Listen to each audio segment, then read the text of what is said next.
नमस्कार दोस्तों, हाल ही में बिहार चुनाव संपन्न हुआ है और बिहार चुनाव से पहले जब नीतीश कुमार तेजस्वी यादव के साथ सरकार में थे उस समय उन लोगों ने जातीय जनगणना कराई थी और उसके पीछे का मकसद था कि जनगणना के माध्यम से जिसकी जितनी आबादी है उस हिसाब से उनको हिस्सेदारी दी जाए, यानी उनको प्रतिनिधित्व प्रदान किया जाए।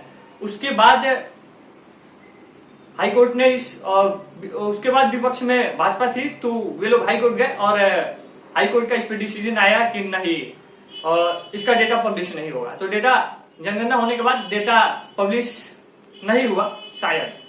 उसके बाद नीतीश कुमार भाजपा के साथ गए और इस बार चुनाव हुआ है। तो इससे पहले कैंपेनिंग में ये बातें जोर शोर से चल रही थी कि जिसकी जितनी संख्या भारी उसकी उतनी हिस्सेदारी, अगर हमारी सरकार बनती है तो हम लोग जनगणना करा के और जनगणना के अनुपात में समान प्रतिनिधित्व प्रदान करेंगे ताकि सभी लोग की स्थिति में सुधार और जो भी पिछड़े तबके के लोग हैं वो लोग फ्रंट स्टेज पे आ सके।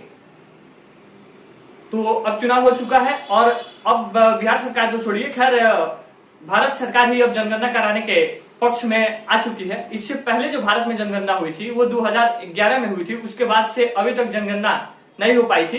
हालांकि अनुमानित डेटा है कि भारत की जनसंख्या 150 करोड़ है। कई सारे पैरामीटर है जिसपे ये चीजें तय की गणना की गई है। हालांकि जब इस बार 2027 में सरकार ने बिल पास कर दिया है कि जनगणना कराई जाएगी तो अब जनगणना होगी, इसमें सारी चीजें क्लियर हो जाएंगी और इसके लिए भारत सरकार ने 11,718 करोड़ रुपए निर्धारित कर दिया है और यह जनगणना भारत की पहली ऐसी जनगणना होने जा रही है जो पूरी तरीके से डिजिटल होगी। इसमें ऐप के माध्यम से सारी डेटा को स्टोर किया जाएगा। CMMS पोर्टल बनाया गया है, यानी उसका फुल फॉर्म हुआ census management and monitoring system.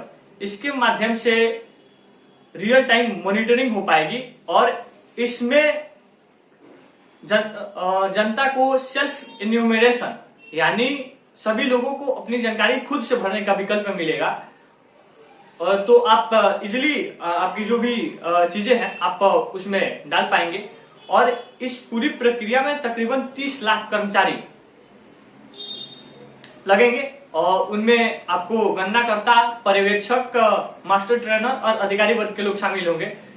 इन सारी चीजों के बाद पूरी चीजें खुल के सामने आएंगी कि क्या चीजें हैं और क्या नहीं।